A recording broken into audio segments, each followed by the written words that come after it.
Bueno, mis padres, ya te digo, que fue una temporada secretario de la FAI, siempre tuvo cargos, era un hombre, mi padre era un hombre de acción, entonces era muy radical, mi madre también, y entonces pues, y tenía mucha influencia porque era un hombre eran muy humanos, eran muy cultos, tanto mi padre como mi madre, y siempre se rodearon de gente más o menos afín. Y el hombre anarquista procuraba llevar una vida digna, ser un ejemplo.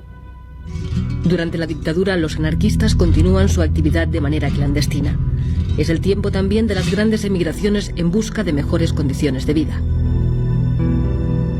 Y mi padre, debido a la crisis de trabajo en la compañía Peñarroya, pues un día decidió marchar a Barcelona. Pero nosotros nos quedamos allá en espera que el hombre ganase algún dinerillo y pudiéramos coger los billetes correspondientes. Tardó un año en lograr ese dinero. El caso es que encontró a un compadre en Barcelona y le dijo: hombre, puedes venir a trabajar al metro. Y además, la vivienda, yo tengo una barraca en la calle Valencia, entre Rocafort y Entenza. Y en esa barraca, pues vivíamos la familia, el compadre, que eran 5, y nosotros 5, 10 personas en unos metros cuadrados. Pertenecía a la CNT, mi padre ya. Si ahí en el metro lo llamaron, con lo que te he dicho anteriormente, para decirle que quedaba en la calle, porque un obrero había cometido una falta profesional y ese obrero era murciano. Y entonces despidieron a 80 murcianos que había. Pero el hecho fue de que todos respondían ya a una acción puramente orgánica CNT y por eso los echaron.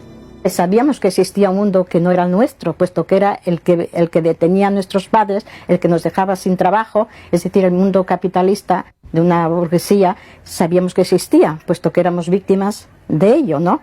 Pero nosotros estábamos educados con un entusiasmo que esperábamos que eso fuera posible, que eso se acabara y que la sociedad fuera de una manera más justa, más igualitaria. Encontré gusto a la lectura y después, cuando me iba hacia la barraca, pues como en el invierno en particular, me paraba en las farolas de gas o a leer un poco una hoja, o me paraba en un escaparate que había luz y después salía corriendo, leía otra página y así, Pero trabajé de sombrerero hasta que llegó la República. Anduve gritando por las calles de Barcelona: ¡Visca la República! ¡Visca la República! Todo eso yo lo he hecho.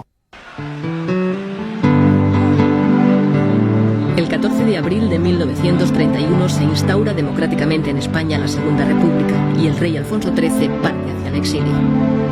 Era una fiesta en Barcelona, por lo menos la que yo viví, desbordante, todo el mundo, pero las calles estaban llenas de gente. No se concibe cómo sin preparar esa fiesta se pudo producir ese fenómeno. Todas las calles llenas de gente vitoreando, sin ningún odio. Viva la República, viva la libertad, viva el pueblo, etcétera, etcétera. A partir de ahí, ese remojón, ese chapuzón de libertad que le dio la entrada en la República, estimuló todos los resortes de la persona. No ha habido nunca una juventud tan ansiosa de saber como la que vivimos nosotros entre el 31 y el 36. Aquellas ansias que teníamos contenidas, entonces ya se desbordaron. Ya buscamos sitio a ver dónde podíamos ir. Entonces se nos dijo que habían formado un Ateneo. Allí había cuadro escénico, había la sección de Esperanto, había cultura general, excursionismo, bueno, había de todo. Y cada noche teníamos un trabajo determinado. Es decir, que nos faltaban horas para todo. Allí se formaron las Juventudes Libertarias, había los grupos de la FAI. Cuando me llevaron al Ateneo Libertario del Clot, para mí fue un deslumbramiento, porque yo vi allí personas que pensaban igualito que yo. Todo el sindicato se convirtió en un centro de educación. Todo el sindicato era un Ateneo. Se hacía la revolución en España, en el mundo, en la tierra, en la luna, todo allí. No eran lugares para jugar las cartas y beber, sino para leer, para conversar, para discutir, debatir, escribir, lo que sea, ¿no?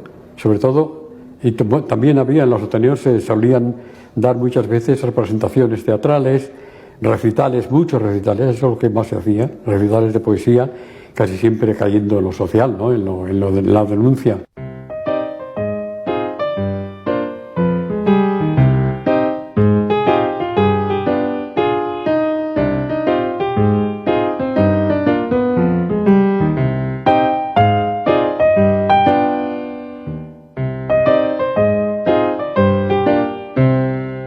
fue un gran éxito todas las publicaciones anarquistas de España. Llegamos a tener estrictamente del anarquismo más de 70 publicaciones. Cuando se reunían 3 anarquistas, coño, se hacía un periódico. Que si El Cantero, que si La Voz de la Tierra. Entonces se inauguraron las paradas en la Rambla, que no se había hecho, que fue un éxito, yo me acuerdo, un entusiasmo. No teníamos manos para vender, no teníamos manos, todo, el aborto legal, las 12 pruebas de la inexistencia de Dios, dinamita cerebral, voceando todos los periódicos y así de gente comprando, porque no nos habían dejado hasta entonces hacerlo. Debía tener 10 años, toda Barcelona voceando Tierra y Libertad.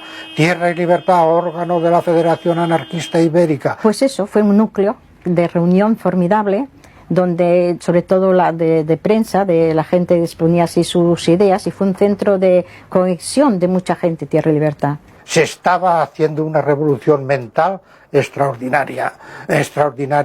Tierra y Libertad pasó de unos 4.000 ejemplares cuando la cogió mi padre a 20.000 en 1934 y 35. La novela ideal, creada por la familia Urales, padres de Federica Montseny, pretende divulgar las ideas éticas del anarquismo mediante una escritura fácil.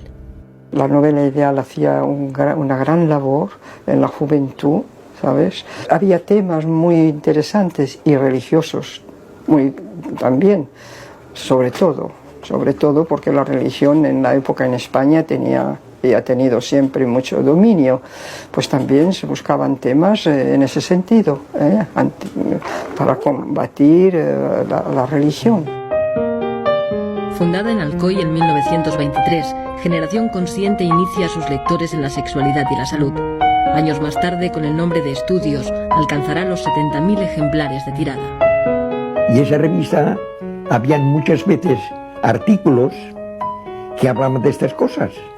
Y claro, eso pues a mí pues, me iba llenando, ¿no? A mí me iba... Cuando hay algo que decir, cuando hay algo que decir, no se puede uno callar, porque callaré morir.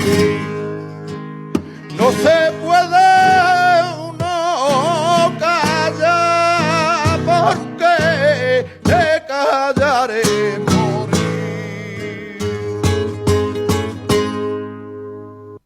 Incluso tú describías y decías, quisiera saber esto o lo otro. Pues te decían, pues sí, pues hay este método, y contestaban por la revista, revista Estudios. Y luego había, la pentalfa era más bien sobre los nudistas. No sé por qué pasa que en las grandes fábricas de la siderometalurgia, pues la gente se da al alcohol, se suda mucho y se da al alcohol. Por contra, habían unos cuantos que se veía enseguida, se distinguían de los demás, que no fumaban, que no bebían, que leían, que hablaban, que comentaban.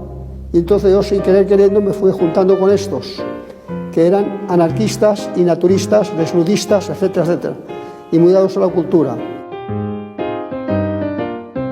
Para nosotros el amor libre era simplemente que una pareja estuviera de acuerdo en convivir por afinidad, unirse libremente sin firmar papeles, sin hacer contratos. Bueno, y cuando hubiera disensión, de mutuo acuerdo, separarse y quedando amigos, ¿no? Sin pleitos y sin nada. A mí me parece que fue una cosa completamente revolucionaria, porque salir la mujer de poder tener un compañero sin pasar por la iglesia, sin bautizar el hijo, sin todo eso, entonces la mentalidad de la mujer entonces era una cosa terrible y cerrada. Enseguida era una cualquiera. Los anarquistas quieren cambiar la sociedad tradicional por medio de una intensa labor cultural e ideológica, y para ello crean nuevas organizaciones que tratan de propagar la idea entre los jóvenes. Nacen las Juventudes Libertarias, que más tarde se unirán en una federación ibérica de la que Fidel Miró será su secretario general. El lema era